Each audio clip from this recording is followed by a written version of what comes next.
Shalom, bersyukur kepada Tuhan. Hari ini Tuhan adakan sekali lagi buat kita, sehingga kita boleh beribadah bersama-sama di dalam nama Yesus Kristus. Nah, Bapak Ibu dikasihi Tuhan, kita akan belajar tentang seorang pribadi yang berkuasa atas hari Sabat. Kita baca terlebih dahulu di dalam Matius 16 ayat 13 dan 15. Matius 16 ayat yang ke-13 dan yang ke-15. Setelah Yesus tiba di daerah Kaisarea Filipi, ia bertanya kepada murid-muridnya, kata orang, siapakah anak manusia itu? Ayat yang ke-15, lalu Yesus bertanya kepada mereka, tetapi apa katamu, siapakah aku ini? Bapak Ibu dikasihi Tuhan, ada banyak pertanyaan tentang Tuhan Yesus Kristus. Ada banyak pertanyaan tentang anak manusia. Dan juga ada banyak jawaban atas hal itu semua. Ada yang bilang Yesus Kristus itu tidak pernah mati. Dan sampai hari ini masih disembunyikan, masih hidup. Nanti akan tiba waktunya, akan muncul kembali. Ada yang bilang begitu. Ada yang bilang bahwa Yesus itu lahirnya di bawah pohon. Ada yang bilang bahwa Yesus itu alien, makhluk luar angkasa. Ada yang bilang bahwa Yesus itu bukan orang Yahudi dan sebagainya dan sebagainya dan sebagainya. Ada banyak jawaban tentang Yesus Kristus. Nah, menurut banyak orang itu jawabannya. Nah, sekarang menurut kita siapa Yesus itu? Apa yang sudah kita alami bersama dengan Yesus Kristus sehingga kita menemukan sebuah jawaban tentang Yesus. Sehingga ketika orang bertanya kepada kita, siapa Yesus Kristus? Maka kita akan memberikan sebuah jawaban berdasarkan pengalaman kita bersama dengan Tuhan Yesus Kristus. Tetapi Yesus Kristus pun memberikan sebuah jawabannya sendiri. Dia memberikan sebuah pernyataan, dia memproklamirkan dirinya. Bahwa dia adalah pribadi yang berkuasa atas hari Sabat. Kita baca di dalam Matius 12 ayat yang ke-8. Matius 12 ayat yang ke-8, karena anak manusia adalah Tuhan atas hari Sabat. Nah, Bapak Ibu dikasihi Tuhan, dia memberikan sebuah proklamir, dia memberikan sebuah pernyataan tegas bahwa anak manusia, yang disebut anak manusia ini adalah Yesus Kristus, adalah Tuhan atas hari Sabat. Dan yang disebut sebagai Tuhan atas hari Sabat itu artinya adalah yang punya hari Sabat. Di dalam terjemahan bahasa Jawa dikatakan bahwa amarga putrane manungsa kuwi ya sing kagungan dina Sabat. Jadi anak manusia yaitu Yesus Kristus, dia adalah yang memiliki hari Sabat. Bapak Ibu dikasihi Tuhan. Kita tahu bahwa hari Sabat itu yang punya adalah Tuhan Allah. Tuhan Allah lah yang memiliki hari Sabat, dia yang menciptakan, dia yang membangun hari Sabat dan menganugerahkannya bagi manusia. Tetapi tiba-tiba ada seorang manusia, anak manusia, berkata bahwa dialah yang memiliki hari Sabat. Tentu jawaban ini menimbulkan kontroversi, perdebatan panjang sampai hari ini. Tetapi Bapak Ibu dikasihi Tuhan, kita lebih dahulu lihat sebenarnya hari Sabat itu apa maknanya. Di dalam Imamat 23 ayat yang ketiga, coba kita baca ini. Imamat 23 ayat yang ketiga. Imamat 23 ayat yang ketiga.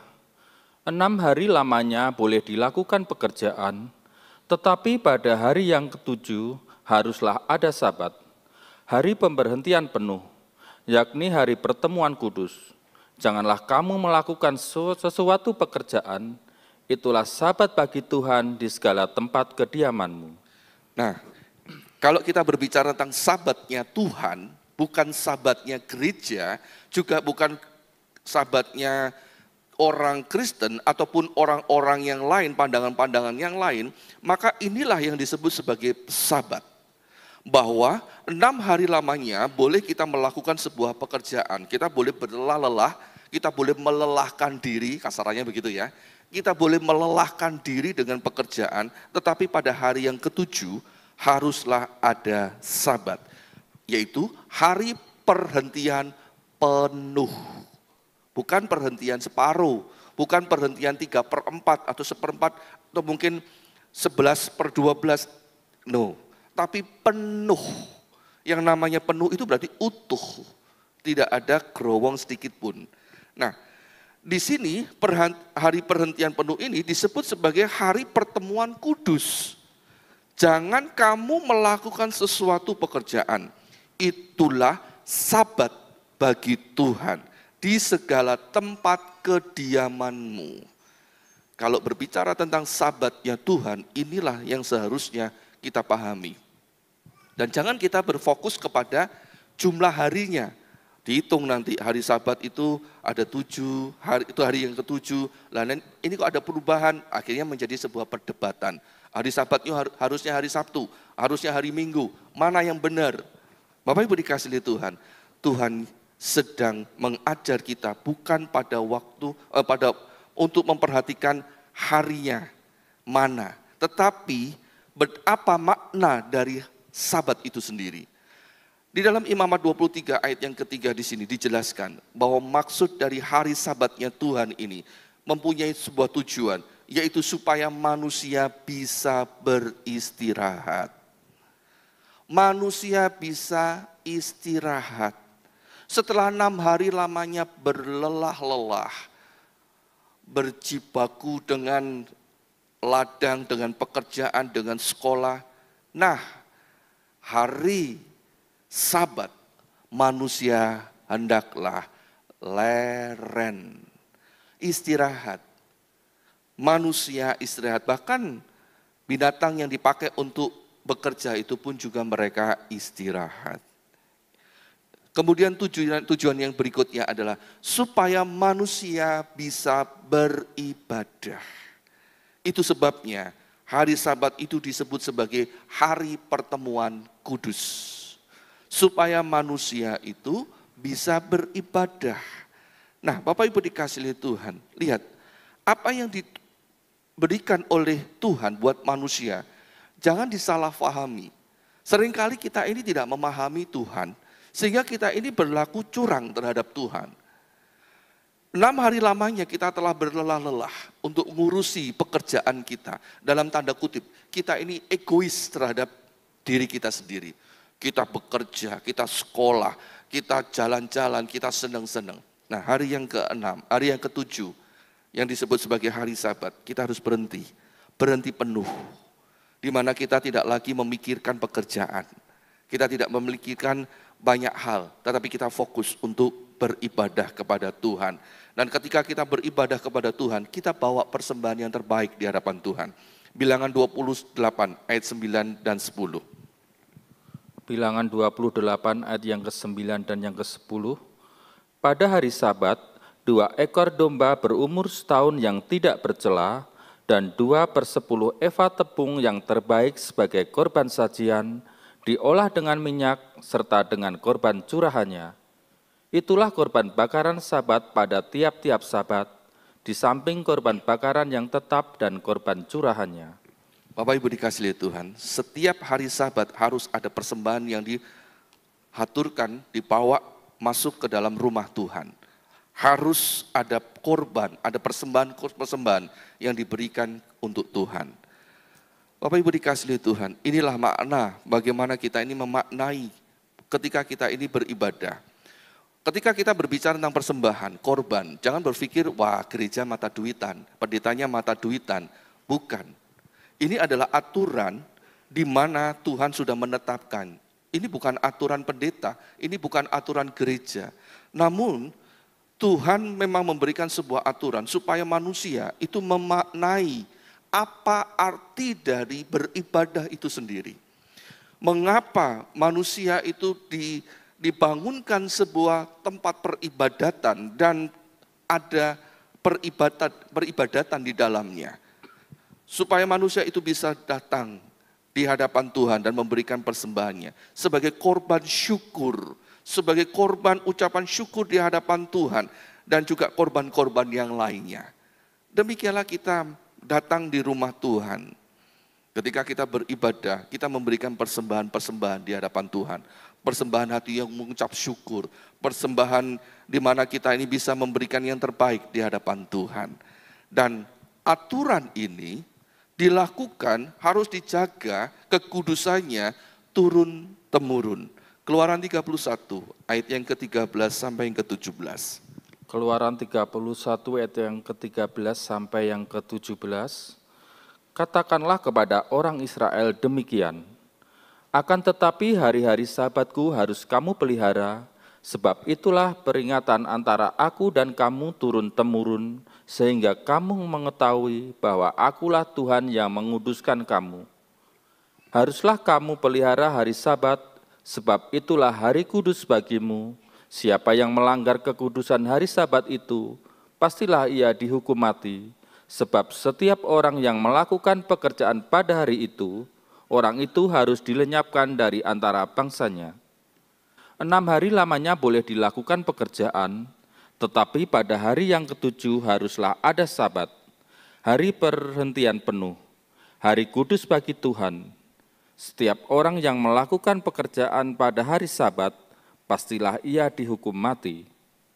Maka haruslah orang Israel memelihara hari Sabat dengan merayakan Sabat turun-temurun menjadi perjanjian kekal antara aku dan orang Israel. Maka inilah suatu peringatan untuk selama-lamanya, sebab 6 hari lamanya Tuhan menjadikan langit dan bumi, dan pada hari yang ke-7 ia berhenti bekerja untuk beristirahat. Nah, Bapak Ibu dikasihi Tuhan, Tuhan memberikan sebuah aturan tentang Sabat. Jadi Sabat itu Tuhan yang mengatur, bukan manusia yang mengatur. Bapak Ibu dikasihi Tuhan, ketika Tuhan memberikan perintah aturan ini, Tuhan mau supaya perjanjian ini, hari Sabat ini, diingat sebagai perjanjian yang kekal. Sama seperti yang tertulis dalam firman Tuhan ini. Hari Sabat itu adalah merupakan perjanjian kekal. Bukan cuma sekedar aturan di dalam gereja, tetapi ini adalah perjanjian kekal yang dilakukan turun-temurun bagi umat Israel, bagi umat Tuhan. Demikian kita sebagai orang Israel rohani, kita pun juga melakukan kegiatan Sabat ini sesuai dengan apa yang Tuhan telah aturkan, supaya kita pun tidak mendapatkan kutuk di hadapan Tuhan. Nah, Bapak Ibu dikasihi Tuhan, sebagai ilustrasi begini, ada seorang ayah, dia bekerja setiap hari, tidak ada hari libur di dalam dia bekerja, terus dia bekerja. Ketika dia bekerja, dia berangkat bekerja, anak-anaknya masih tidur. Ketika dia pulang, anak-anaknya sudah tidur. Jadi anaknya seolah-olah tidak mengenal. Ketika dia pulang, suatu saat ketika dia bisa mendapatkan kesempatan dia pulang lebih dahulu, anaknya malah bertanya, "Om cari siapa?" Nah, "Om cari siapa?" Dia tidak dikenali oleh anak-anaknya sendiri. Saking tidak pernah ketemunya. Setiap hari bekerja. Memang dia mendapatkan banyak uang. Dia bisa menghidupi, dia bisa menafkahi keluarganya. Namun ternyata dia tidak mendapatkan kebahagiaan. Mungkin di awalnya ketika dia menerima pekerjaan itu, dia berpikir yang penting dia punya banyak uang. Maka dia akan bahagia. Dia bisa menyekolahkan anak-anaknya, dia bisa membahagiakan istrinya, dan dia bisa hidup di dalam sukacita. Tapi kenyataannya yang dia lakukan tidak demikian. Dia mendapati anak-anaknya tidak mengenal dia. Dia mendapati istrinya mulai haus kasih sayang. Istrinya mulai melihat kepada yang lainnya. Istrinya mulai mempekerjakan orang yang lain, entah itu tukang kebun, entah itu penjaga, entah itu pegawai, dan ternyata dia berselingkuh di situ karena dia butuh kasih sayang. Dia butuh seorang laki-laki dalam hidupnya. Jadi Bapak Ibu dikasihi Tuhan, apa gunanya ketika dia memenuhi dengan segala ambisinya, tapi ternyata dia tidak memiliki waktu untuk dirinya sendiri. Ketika dia pulang dari pekerjaannya, dia sudah lelah, terlalu lelah. Ketika anak-anaknya mulai mencoba untuk berinteraksi dengan dia, anak-anaknya mulai menyodorkan hasil karyanya. Papa, ini hasil karya. Hasil karya saya, ini pekerjaan, ini tadi ada ulangan praktek, ini. Tapi kenyataannya dia terlalu lelah dan dia berkata, ya sudah, coba tunjukkan kepada mamamu. Dan kemudian dia tidur. Demikian terus yang terjadi. Sampai benar-benar keluarga itu menjadi sesuatu yang tidak harmonis. Kalau orang berkata, ini kerja bagikan kuda. Bahkan kuda pun tidak bekerja seperti itu. Tidak sengoyo itu. Nah Bapak Ibu dikasih oleh Tuhan, dia menjadi budak. Dia menjadi budak uang, dia menjadi budak pekerjaan, dia menjadi budak dari ambisinya sendiri. Sampai dia benar-benar tidak bisa berbuat apa-apa. Ketika dia mau mencoba untuk memutuskan untuk tidak lagi bekerja model begitu. Namun kenyataannya nggak bisa. Bosnya nggak boleh, dia juga berpikir nanti makan apa anak-anak, nanti kalau bekerja lagi cari pekerjaan juga sulit dan sebagainya. Akhirnya dia terikat terus menerus. Sama persis seperti yang dialami oleh orang Israel. Orang Israel ketika dia ada di negeri Mesir, mereka diperbudak oleh Mesir. Mereka pun mungkin punya pikiran untuk memberontak, untuk melawan orang Mesir. Namun mungkin mereka akan berpikir, nggak punya kekuatan untuk melawan. Kalau nanti saya melawan bagaimana anakku, bagaimana istriku. Kalau melawan apakah bisa menang? Kalau menang nanti bagaimana? Apakah ada negara yang lain, tanah yang lain akan menerima kami dan sebagainya. Akhirnya ya sudah, mau nggak mau mereka ada di situ. Yang mereka bisa lakukan hanya menangis untuk memohon pertolongan kepada Tuhan. Tapi secara jasmani mereka nggak pernah bisa melepaskan dirinya dari ikatan perbudakan itu. Nah Bapak Ibu dikasihi Tuhan, itu sebabnya Tuhan mengingatkan. Dahulu kita itu juga demikian. Kita diperbudak oleh banyak hal. Kita diperbudak oleh kelelahan-kelelahan yang ada dalam hidup ini. Dan kita nggak bisa melepaskan diri karena ada kekhawatiran-kekhawatiran yang kita pikirkan. Tapi firman Tuhan berkata, Tuhan dengan tangan yang kuat telah membebaskan, telah memberikan kemerdekaan supaya kamu bisa istirahat. Supaya kamu bisa beristirahat dan beribadah. Coba Bapak Ibu dikasihi Tuhan. Orang yang kelihatannya secara jasmani tetap bebas. Namun kalau otaknya, pikirannya, hatinya itu dikuasai, diperbudak. Dia dimanapun juga akan terus diperbudak. Misalkan kita diperbudak oleh pekerjaan.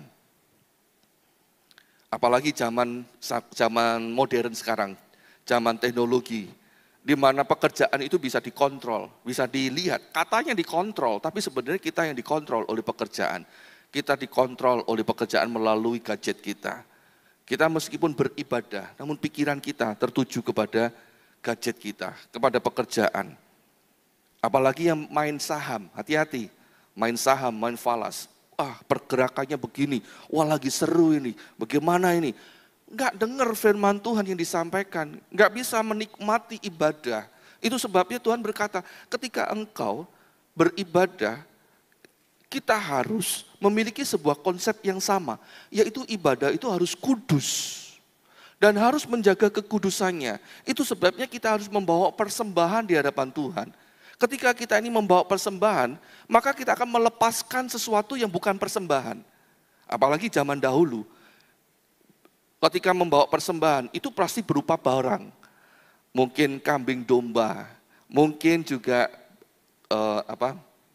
burung tekukur, tepung dan sebagainya. Nah kalau tangan kita ini sudah membawa barang-barang, sudah penuh, maka sesuatu yang tidak penting akan kita tinggalkan. Kita taruh dan kita akan membawa persembahan itu di hadapan Tuhan. Kita nggak akan membawa persembahan yang lain, nggak akan membawa barang yang lain. Nah, demikian pula cara berpikirnya, konsep berpikirnya juga sama. Ketika kita ini datang beribadah, ketika kita membawa persembahan di hadapan Tuhan, kita tidak sekedar membawa persembahan, tetapi kita memikirkan persembahan yang terbaik. Seringkali kita berkata, Tuhan, saya memberikan persembahan yang terbaik. Pertanyaannya, benarkah itu persembahan yang terbaik? Jangan-jangan sisa. Jangan-jangan kita asal memberikan persembahan. Sehingga kita menodai kekudusan di hadapan Tuhan. Kita tanpa sadar sudah memberikan persembahan-persembahan yang cacat di hadapan Tuhan. Sedangkan Tuhan selalu berkata bahwa persembahan itu harus yang murni, yang kudus. Bawa persembahan itu di hadapan Tuhan. Tapi kita bawa persembahan asing, persembahan cacat di hadapan Tuhan. Sehingga kita merusakkan kekudusan ibadah kita. Dan akibatnya, sama seperti yang dikatakan oleh firman Tuhan, mati. Mungkin secara tubuh, secara jasmani kita nggak mati. Tetapi secara iman, secara roh kita mati. Firman Tuhan nggak pernah bisa nyantol dalam hidup kita. Apalagi firman Tuhan tentang pengajaran. Aduh berat firman Tuhannya, sulit dilakukan. Waduh itu firman Tuhan yang dikhotbahkan itu di awan-awan, nggak membumi sama sekali. Tapi berbeda kalau sudah berbicara tentang kesaksian-kesaksian. Wah seneng, antusias. Tapi nggak pernah dilakukan juga. Hanya menjadi sebuah cerita yang istimewa. Wah pendeta itu punya cerita yang baik. Cerita yang menarik. Wah kalau menjadi pendeta itu harus miskin, harus berjuang. Tapi kalau dia sendiri diajak untuk miskin dan berjuang, nggak mau. Biarkan pendeta itu aja yang berjuang dan miskin. Nggak pernah mengerti inti dari firman Tuhan. Sehingga akhirnya roh kita mati, iman kita mati, jiwa kita mati. Kita dapat masalah sedikit saja, stresnya setengah mati.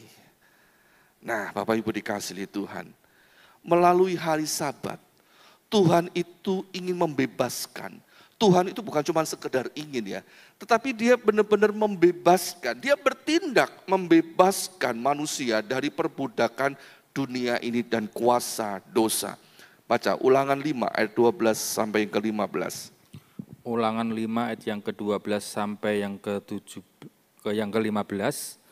Tetaplah ingat dan kuduskanlah hari Sabat seperti yang diperintahkan kepadamu oleh Tuhan Allahmu. 6 hari lamanya engkau akan bekerja dan melakukan segala pekerjaanmu, tetapi hari ke-7 adalah hari Sabat Tuhan Allahmu. Maka jangan melakukan sesuatu pekerjaan, engkau atau anakmu laki-laki, atau anakmu perempuan, atau hambamu laki-laki, atau hambamu perempuan, atau lembumu, atau keledaimu, atau hewanmu yang dimanapun, atau orang asing yang di tempat kediamanmu, supaya hambamu laki-laki dan hambamu perempuan berhenti seperti engkau juga. Sebab haruslah kau ingat bahwa engkau pun dahulu budak di tanah Mesir, dan engkau dibawa keluar dari sana oleh Tuhan Allahmu dengan tangan yang kuat dan lengan yang teracung. Itulah sebabnya Tuhan Allahmu memerintahkan engkau merayakan hari Sabat. Bapak Ibu dikasihi Tuhan, dunia ini selalu ingin memperbudak manusia. Dunia ini selalu ingin memperbudak kita. Dengan segala caranya kita ini dibikin sibuk, dibuat sibuk. Entah itu dengan pekerjaan, entah itu dengan hobi, entah itu dengan kegiatan-kegiatan, entah itu dengan prestasi, dengan sekolahnya, dengan les, dengan sakit penyakit, dengan sakit hati, permasalahan, ataupun dengan berkat dan mujizat. Banyak hal yang mau dunia ini tawarkan dan buat kita sibuk, pokoknya sibuk. Makin sibuk, dunia itu makin senang. Enggak apa-apa kita ini menjadi kaya, enggak apa-apa kita menjadi terkenal, tapi yang penting kita harus sibuk. Mengapa demikian? Supaya kita ini tidak bisa beristirahat dan tidak beribadah. Kalau kita ini tidak bisa beristirahat, cepat atau lambat jiwa kita akan lelah.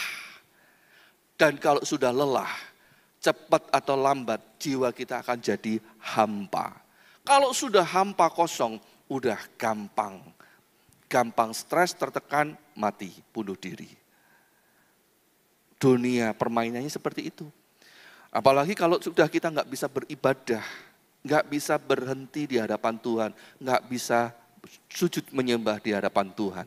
Udah mudah untuk mematikan manusia. Itu sebabnya Tuhan memberikan sebuah ketetapan, ayo sudah ini menjadi sebuah perhentian penuh. Bahkan kambing dombamu leren, berhenti bekerja. Hamba-hambamu laki-laki, hambamu perempuan juga berhenti bekerja. Semua orang asing juga berhenti bekerja. Leren semua. Mengapa demikian? Bapak Ibu dikasihi Tuhan. Beberapa waktu yang lalu sebelum kami memutuskan untuk benar-benar melepas pekerjaan kami, pada waktu itu kami mencoba untuk begini, udahlah biar pekerjaan pegawai yang terus bekerja, toko tetap buka, pekerja ada pegawai yang bekerja, kami ngurusin gereja gitu ya, kasarannya gitu, full timer pelayanan. Tapi kenyataannya nggak bisa begitu. Tiba-tiba kalau ada terutama pelanggan yang lama, cari, bosnya mana? Tahu kan, tetap nyari saya. Kalau nggak kamu yang kerjain, nggak jadi, batal, nggak mau kerja, nggak mau di situ, belanja di situ, minta saya sendiri. Nanti kalau ada sales datang, walaupun sudah diserahkan sama pegawai, tetap nyari, tetap nanti ada sesuatu yang harus diputuskan oleh kita sebagai pemiliknya. Jadi nggak bisa kalau kita berkata biarkan pekerjaan itu dikerjakan oleh pegawai, oleh sistem. Tapi kenyataannya tidak bisa demikian. Pikiran kita akan terus tertuju kepada pekerjaan. Pekerjaan itu sudah dikerjakan belum ya? Ada masalah enggak ya? Kalau ini konteksnya adalah zaman dahulu, nanti lembunya gimana? Mogok enggak? Kakinya patah enggak? Ada bencana enggak? Kalau sudah ada bencana, misalkan tiba-tiba lembunya jatuh gitu ya, toh kita yang menjadi pemiliknya akan dikabarin, Pak, Bu, ini lembunya lagi sakit, Pak, Bu, ini dapat kecelakaan dan sebagainya. Toh kita juga akan turun tangan, ngurusin kerjaan lagi, sehingga kita nggak bisa konsentrasi ketika kita beribadah di hadapan Tuhan. Juga kita nggak bisa leren, pikiran kita akan terus bekerja. Dan kalau sudah bekerja, otak kita panas loh. Dahi kita jadi panas. Kalau sudah itu nanti akan terganggu jiwa kita. Sama saja nggak bisa istirahat. Itu sebabnya Tuhan memberikan sebuah aturan yang kadang-kadang untuk orang modern sekarang itu nggak masuk akal. Nggak bisa ini dilakukan. Tapi kalau ini kita mau turuti, justru itu menenangkan jiwa kita.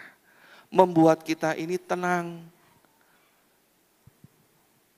Ada orang Jawa, orang Indonesia berkata, rejeki wis ono sing ngatur. Rejeki wis diatur. Rejeki berkat itu Tuhan yang atur, Tuhan yang memberikan segala sesuatunya. Yang penting bagian kita lakukan. Dan ingat Bapak Ibu dikasihi Tuhan, Tuhan tidak sedang mengajar kita ini menjadi pemalas. Ya, Tuhan tidak mengajar kita menjadi pemalas kemudian kita udahlah yang penting ibadah, yang penting ibadah, yang penting ibadah. No, bukan demikian pula. Mana yang menjadi tanggung jawab kita harus kita kerjakan dengan baik, dengan tanggung jawab. Yang bukan bagian kita, jangan sok kita ini bisa kemudian kita merampas. Tapi kita coba belajar untuk kita mengerti porsi yang ada dalam hidup kita. Supaya bos kita pun juga enggak marah, enggak emosi. Beberapa waktu yang lalu anak saya bercerita tentang temannya yang kerja. Dia itu suka izin kepada bosnya. Dia bekerja di perusahaan asing. Dia ngomong sama bosnya, saya ke gereja. Kan baik ya, ke gereja kan baik, ada pelayanan, ada ibadah, kan baik. Di luar jam ibadah, maksudnya di luar hari Minggu, dia pun juga ibadah, ada kegiatan, dia ikut. Nah, ketentuannya begini, boleh kamu izin, tetapi harus cari gantinya. Nah, ini kan baik, ini masih baik. Bosnya masih mengizinkan untuk bekerja, tetapi harus cari penggantinya. Nah, dia cari penggantinya kepada sesama orang Indonesia, TKI yang lain yang ada di negara itu. Dia ngomong, dia minta tolong, kamu gantiin ya, kamu gantiin. Nah, artinya nanti juga gajinya dia kasih. Nah, dia pikir itu semua sudah selesai. Tapi ternyata tidak demikian. Tiba-tiba di WA, Kak sorry, tadi bangunnya kesiangan. Akhirnya bolos. Kak sorry, Kak sorry, Kak sorry. Alasannya macam-macam. Udah, bosnya marah, akhirnya dipecat. Nyesel. Cari kerjaan gak gampang. Dia nyesel, terus kemudian dia datang kepada laupannya, datang kepada bosnya. Bos, istilahnya minta minta sebuah keringanan, tolonglah dibantu. Minta ampun lah kasarnya gitu. Bosnya bilang, oke lah kasih kesempatan lagi, kasih kesempatan. Tapi dengan catatan, kamu gak boleh ke gereja. Nah, lihat Bapak Ibu dikasih oleh Tuhan. Gak boleh lagi ke gereja, malah celaka. Kita nggak mempermuliakan Tuhan, justru kita ini mempermalukan Tuhan. Kita nggak bisa mengerti apa yang menjadi maksud dari Tuhan. Kita meremehkan, kita berpikir kalau ke gereja itu menyenangkan hati Tuhan. Belum tentu. Mana bagian kita, mana kewajiban kita, harus kita lakukan terlebih dahulu. Bapak Ibu dikasih oleh Tuhan, saya ngobrol dengan Bapak Gembala. Iya inilah, kadang-kadang kita ini kalau menerima pekerja orang Kristen itu repot, menyusahkan. Kita ini sebenarnya pengen para laupan, para tuan, para pemilik pekerjaan, pengen membantu sesama orang Kristen. Tapi kadang-kadang merepotkan, diterima nanti izin. Nanti ada kegiatan ini, izin, apalagi satu gereja, izin. Ya mungkin kalau 1 kali boleh, 1-2 kali silahkan. Tapi terus izin. Alasannya pelayanan. Lama-lama bosnya itu akan, walaupun sama-sama Kristen, dia akan berpikir, malah lebih baik nggak cari orang Kristen. Sesama orang Kristen menyusahkan. Mengapa menyusahkan? Karena Mbak ngerti apa yang menjadi maksud dari Tuhan tentang hari Sabat. Nah Bapak Ibu dikasih oleh Tuhan, itu sebabnya kita juga harus bijaksana. Enggak boleh kita ini mengandalkan kata-kata pelayanan kemudian kita mempermalukan Tuhan dan merugikan Tuhan kita. Enggak boleh. Kita harus mengerti apa yang menjadi bagian kita. Tetapi kita juga enggak boleh diperbudak oleh Tuhan kita. Kita harus mengerti, sebab itu semua nanti akan menjadi kesia-siaan di dalam hidup kita. Bahkan itu menjadi penderitaan yang pahit, kata pengkhotbah. Baca yuk, pengkhotbah 6 ayat 1 dan 2. Pengkhotbah 6 ayat 1 dan yang kedua, ada suatu kemalangan yang telah kulihat di bawah matahari yang sangat menekan manusia. Orang yang dikarunia Allah kekayaan, harta benda dan kemuliaan, sehingga ia tak kekurangan suatu pun yang diinginkannya, tetapi orang itu tidak dikaruniai kuasa oleh Allah untuk menikmatinya, melainkan orang lain yang menikmatinya. Inilah kesia-siaan dan penderitaan yang pahit. Nah Bapak Ibu dikasih oleh Tuhan, kita harus mengerti cara kerjanya dunia ini, yang membuat kita ini sibuk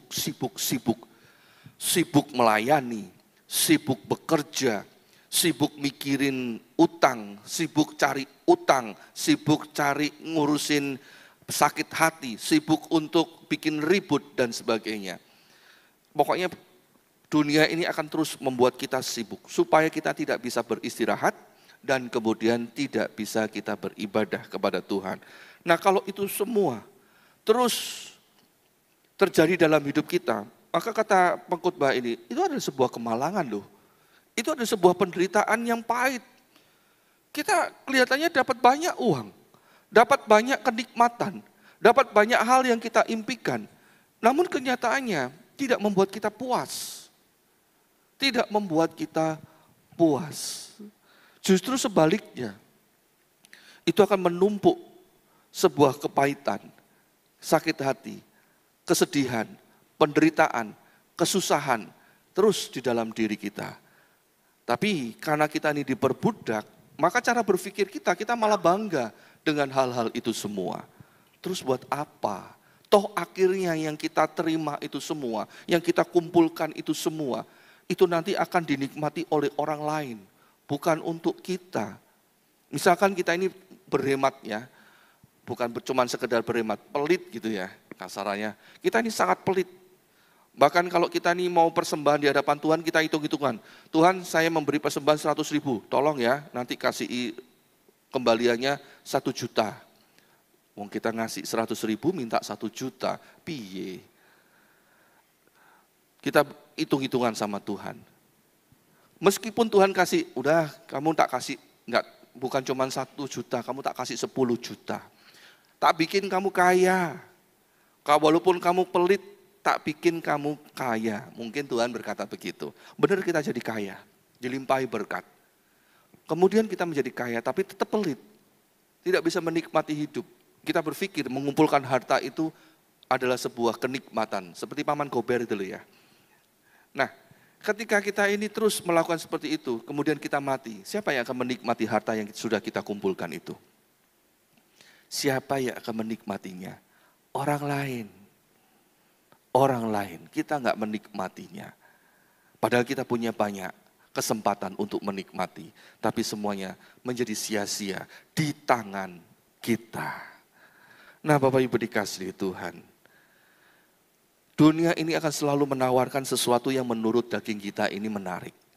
Dunia ini akan terus membuat kita terus terjebak di dalam perkara-perkara yang dunia inginkan. Makin lama makin kita ini merasa butuh. Dunia ini akan terus mendorong kita. Terus mendorong kita untuk kita merasa kita butuh. Kalau kita tidak memilikinya, kita tidak mendapatkannya, kita tidak mempunyainya, kita akan menjadi khawatir. Kita akan menjadi sedih, kita akan menjadi susah. Hal itu ditulis di dalam Matius 6 ayat yang ke-25 sampai 34. Kita memang butuh makan, kita memang butuh uang, kita memang butuh pakaian, kita memang butuh pendidikan. Tapi pertanyaannya adalah, apakah benar-benar kita ini sangat-sangat butuh? Sehingga kita ini kalau tidak memilikinya, kita berdosa. Sehingga kita ini ngoyo. Nah, dunia membuat kita berpikir, kalau kita tidak memiliki itu semua, kita berdosa. Sehingga kita akan ngoyo. Berjuang. Ada seorang anak muda yang kerja, dia berpikir pekerjaannya itu menjanjikan. Gajinya cukup tinggi.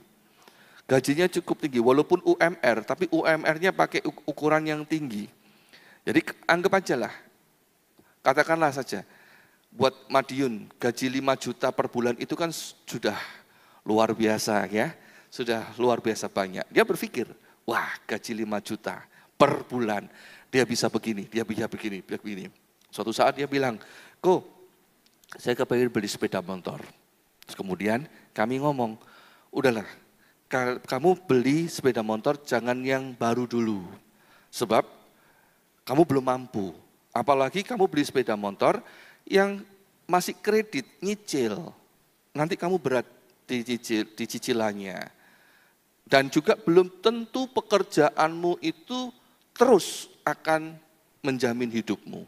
Suatu saat kamu bisa berhenti bekerja loh. Kan kamu kontrak masihan.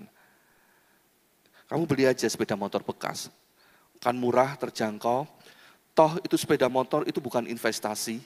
Suatu saat kamu akan nilainya turun. Walaupun itu berguna. Tapi nilainya secara investasi, secara nilai bendanya itu turun terus. Nanti kamu nggak bisa, kalau kamu jual kamu pasti rugi.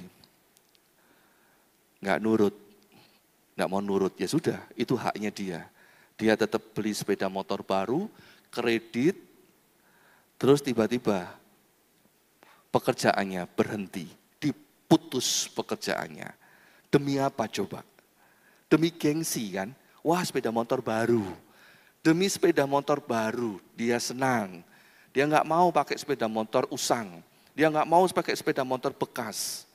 Dia hanya berpikir, keren kalau punya sepeda motor baru.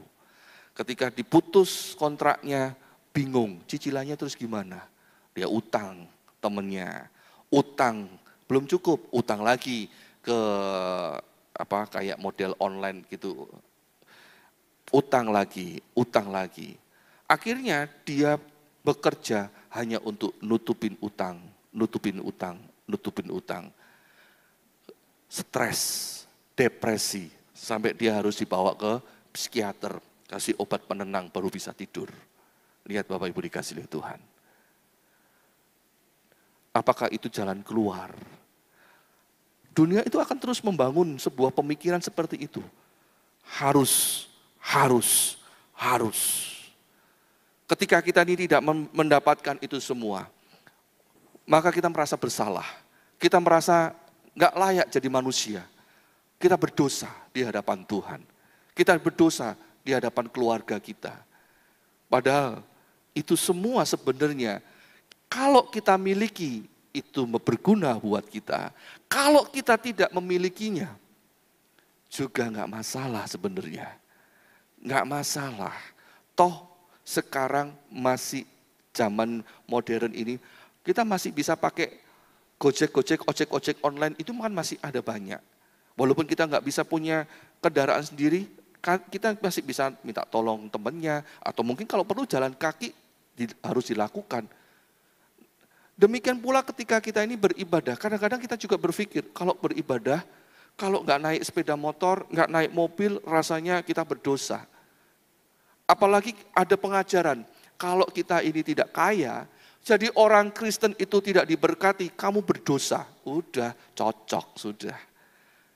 Maka kita pun benar-benar akan berkata, salah saya. Pasti ada yang salah dalam hidup saya. Kalau saya tidak kaya raya, kalau saya ini miskin, salah berarti saya. Saya berdosa, saya berdosa, saya berdosa, saya berdosa.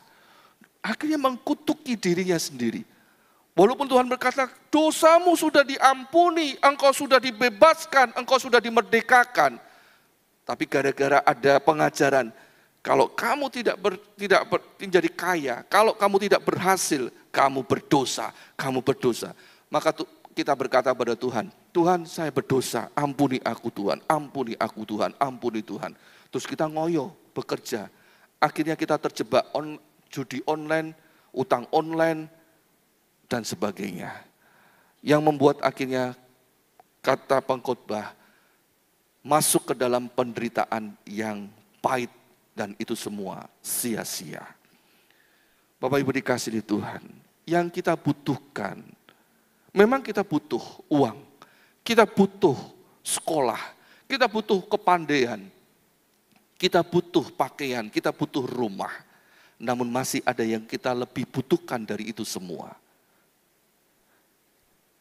Kita butuh yang namanya ketenangan. Coba kita baca dulu. Pengkhotbah 4 ayat yang ke-6. Pengkhotbah 4 ayat yang ke-6. Segenggam ketenangan lebih baik daripada 2 genggam jerih payah dan usaha menjaring angin.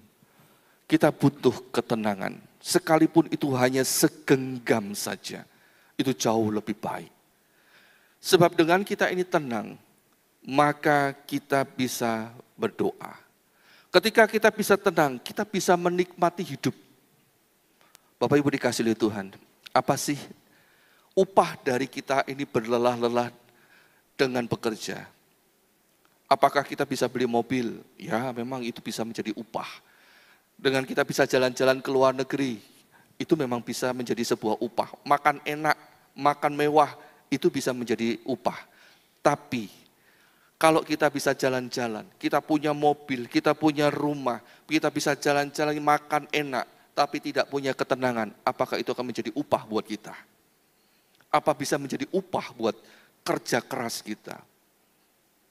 Ada orang yang berkata, hasil nikmatnya makan nasi sayur segojotos, itu adalah ketika kita ini bekerja, setelah kita bekerja lelah.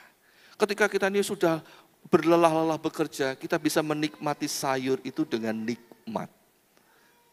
Ya, nikmatnya itu bisa benar-benar terasa. Kita melihat, kadang-kadang Bapak Ibu pernah iri enggak dengan petani yang makan di pinggir sawah? Makanannya enggak mewah, mungkin cuma hanya sayur, lauknya sederhana. Tapi ketika kita melihat mereka menikmati itu di pinggir sawah sambil berteduh, setelah lelah-lelah di panas teriknya, mereka makan, rasanya enak banget ya, saya kok kapan-kapan kepingin juga seperti itu. Nah, Bapak Ibu dikasih oleh Tuhan, ini loh, sebenarnya yang kita butuhkan atas hasil kerja keras kita adalah ketenangan. Dengan kita ini bisa tenang, maka kita ini bisa beristirahat. Bisa beristirahat, nggak perlu obat penenang. Pernah nggak Bapak Ibu yang ketika tidur, pikirannya itu masih bekerja, sudah tidur, tapi pikirannya masih kerja, mikir ini, mikir itu, mikir ini, mikir itu. Jadi ketika bangun pagi, bangun-bangun, nggak seger badannya, pikirannya nggak fresh, tapi justru tambah lelah. Pernah nggak merasa seperti itu? Nah, yang kita butuhkan adalah ketenangan. Sampai-sampai ada orang yang berkata begini, sebenarnya kita ini tidur ini nggak butuh sampai 8 jam. Nggak butuh tidur sampai 10 jam lamanya. Kita cukup butuh tidur, itu kadang-kadang cuma 30 menit saja juga cukup. Tapi yang penting kualitasnya. Yang penting kualitasnya. Orang berkata, kalau kita ini bisa tidur nyenyak, dan orang pakai bahasa asing, sampai deep sleep, tidur yang sangat nyenyak, itu kualitasnya jauh lebih berharga daripada kita tidur sampai 12 jam. Jadi ketika kita ini tidur, cuman sekedar, bukan sejenak aja, tapi itu deep sleep, benar-benar nyenyak. Itu kalau kita sudah bangun, itu rasanya seger banget. Pikiran stres, bukan stres ya, pikirannya fresh, kemudian kita bisa bekerja maksimal. Kita bisa bekerja, kita bisa berpikir dengan jernih. Daripada kita bertidur 12 jam, 13 jam, dan 24 jam, nggak ada gunanya. Kalau itu tidak deep sleep, tidak itu tidur nyenyak. Dan apa yang dikatakan oleh pengkhotbah ini benar. Kita butuh ketenangan. Dengan kita bisa tenang, maka kita bisa mencari Tuhan dengan sungguh-sungguh. Kita baca Matius 6 ayat yang ke-33. Matius 6 ayat yang ke-33. Tetapi carilah dahulu kerajaan Allah dan kebenarannya, maka semuanya itu akan ditambahkan kepadamu. Bapak Ibu dikasihi Tuhan, bagaimana kita bisa mencari Tuhan, bagaimana kita bisa beribadah, bagaimana kita bisa menghargai Sabat, bagaimana kita bisa mentuhankan Tuhan, kalau pikiran kita ini tidak tenang. Terus ada kekhawatiran yang terjadi dalam hidup kita. Sama seperti ayat-ayat sebelumnya, Tuhan menjelaskan, nggak perlu kamu khawatir. Coba lihat burung di udara, coba lihat bunga di pakung, di padang. Semua Tuhan pelihara, Tuhan semuanya yang atur, Tuhan semuanya menjaganya. Jangan kamu khawatir. Ketika kamu khawatir, kamu tidak bisa mencari kerajaan Allah dan kebenarannya. Kamu tidak akan bisa mencari Tuhan. Kamu tidak akan bisa menghargai hari Sabat. Sebab pikiranmu kacau, pikiranmu tidak tenang. Kalau kita sudah tidak tenang, kita tidak bisa mengerti kehendak Tuhan, bagaimana kita bisa melakukan firman Tuhan? Yuk baca yuk, Matius 12 ayat 6 sampai yang ke-8. Matius 12 ayat yang ke-6 sampai yang ke-8. Aku berkata kepadamu, di sini ada yang melebihi bait Allah. Jika memang kamu mengerti maksud firman ini, yang ku kehendaki ialah belas kasihan dan bukan persembahan. Tentu kamu tidak menghukum orang yang tidak bersalah, karena anak manusia adalah Tuhan atas hari Sabat. Nah Bapak Ibu dikasihi Tuhan, kalau kita tidak bisa mengerti firman Tuhan, bagaimana kita bisa melakukannya dengan baik, dengan benar? Pasti banyak salahnya. Sama seperti yang dialami oleh orang-orang ini, orang-orang Yahudi ini. Mereka menghakimi Yesus. Yesus malah dihakimi dengan firman. Gak salah. Yesus itu adalah firman Allah, malah dihakimi dengan firman. Gak salah cara berpikirnya. Ya salah lah. Sebab mereka nggak ngerti. Mereka memutar balikkan apa yang menjadi kehendak Tuhan, menjadi sebuah adat istiadat di dalam kehidupan mereka, menjadi aturan-aturan mereka, menjadi pengertian mereka sendiri, dan kemudian membenturkan dengan kebenaran firman Tuhan. Sehingga mereka tidak mengerti apa yang menjadi inti, isi hati Bapa. Dan kalau sudah tidak mengerti isi hati Bapa, maka segala sesuatu yang dipikirkan, segala sesuatu yang dilakukan, pasti salah. Pasti salah. Karena tidak paham. Bahkan Tuhan pun tidak dihormati sebagai Tuhan atas hari Sabat. Nah, Bapak Ibu dikasihi Tuhan, bisakah kita memahami apa yang menjadi kehendak Tuhan ini? Jangan lagi memusuhi hari Sabat. Sebab hari Sabat itu sebenarnya diberikan untuk kepentingan kita. Ingat baik-baik, hari Sabat itu dianugerahkan untuk kepentingan kita manusia. Supaya manusia itu bisa beristirahat dan beribadah kepada Tuhan. Seringkali kita ini salah berpikir. Kita berpikir hari Sabat itu untuk Tuhan. Salah. Hari Sabat itu bukan untuk Tuhan. Hari Sabat itu untuk manusia demi kepentingan Tuhan. Memang benar di dalam hari Sabat itu kita disuruh untuk beribadah. Tapi sekali lagi, itu demi kepentingan manusia. Ketika manusia itu datang beribadah kepada Tuhan, Tuhan akan melimpahi dengan berkat-berkat-Nya. Tuhan akan membangun kembali jiwa kita yang sudah dirusakkan oleh dunia ini. Tuhan akan berikan kesegaran kembali, pulihkan kembali. Jadi untuk kepentingan manusia, apa untuk kepentingan Tuhan? Untuk kepentingan manusia. Kalau untuk kita berkata hari Sabat itu untuk kepentingan Tuhan, sebab kita memuji dan beribadah. Bapak Ibu dikasihi Tuhan, kalau hanya untuk memuji Tuhan, Tuhan bisa menciptakan batu untuk memuliakan Tuhan. Enggak butuh manusia. Batu-batu di pinggir kita itu bisa memuliakan Tuhan. Enggak butuh manusia. Apalagi di kerajaan surga itu Tuhan enggak kekurangan yang memuji Tuhan. Tapi manusia diberikan kesempatan untuk memuji Tuhan. Itu adalah kehormatan. Itu adalah kehormatan. Itu sebabnya kita harus mengerti. Gunakan kesempatan yang Tuhan berikan.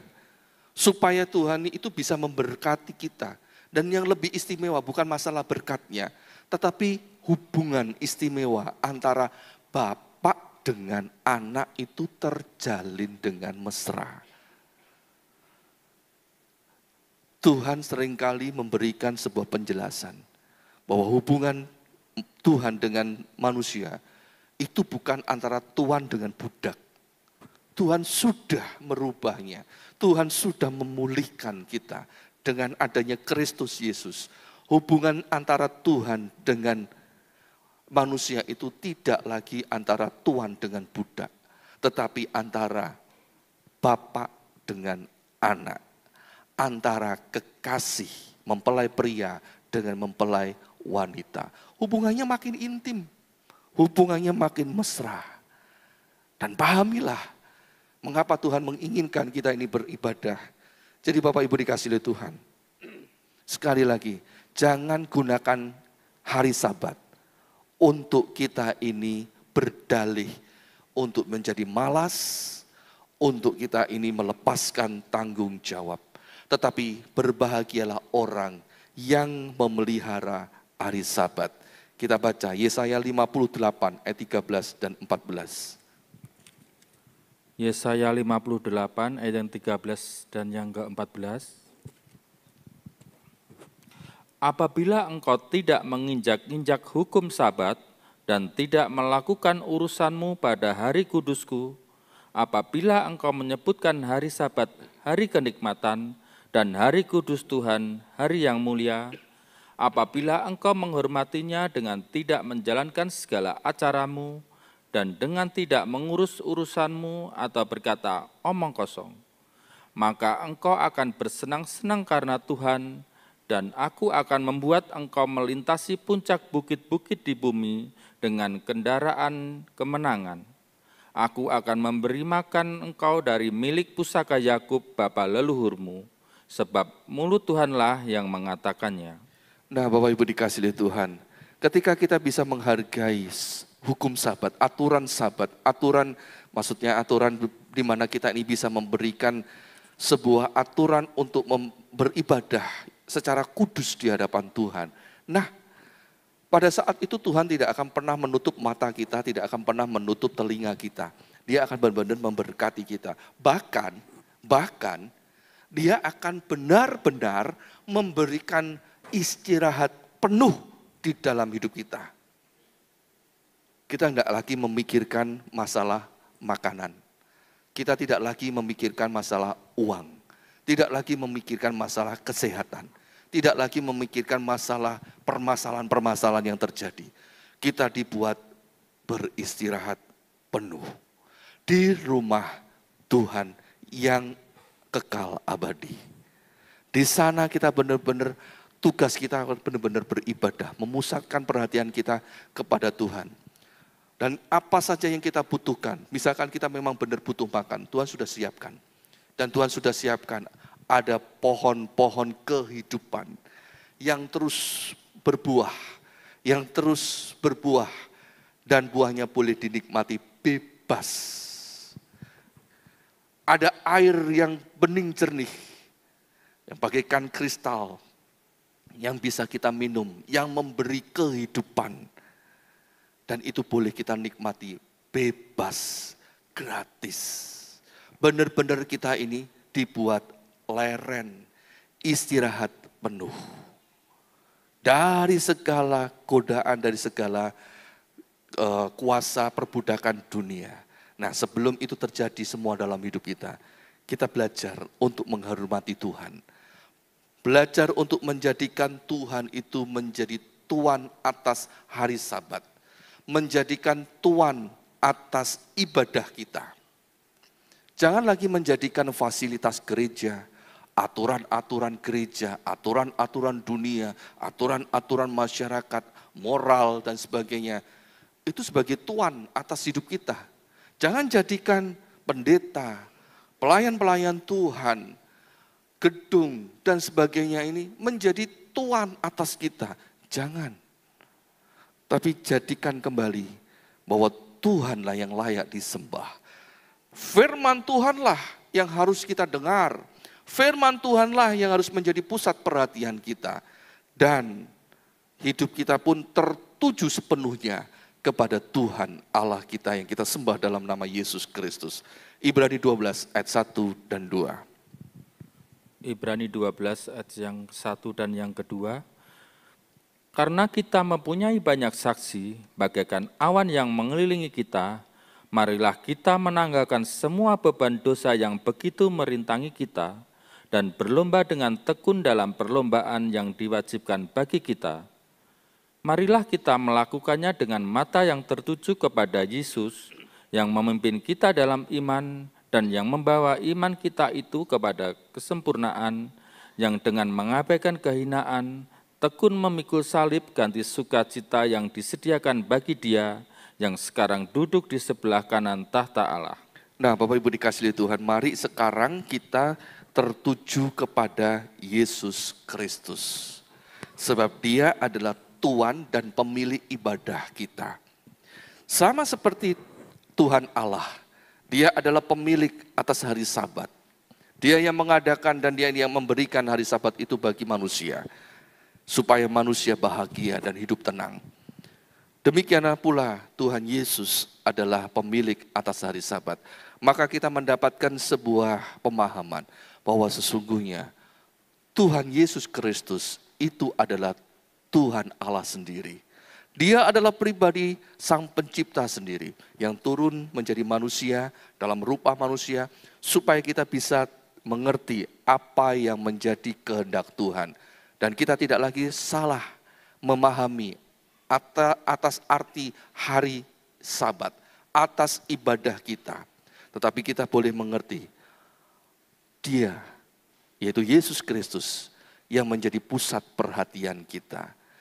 Bukan lagi pelayan-pelayannya, bukan lagi hamba-hamba Tuhan, bukan lagi pendeta, bukan lagi fasilitas gereja, bukan gedung gerejanya.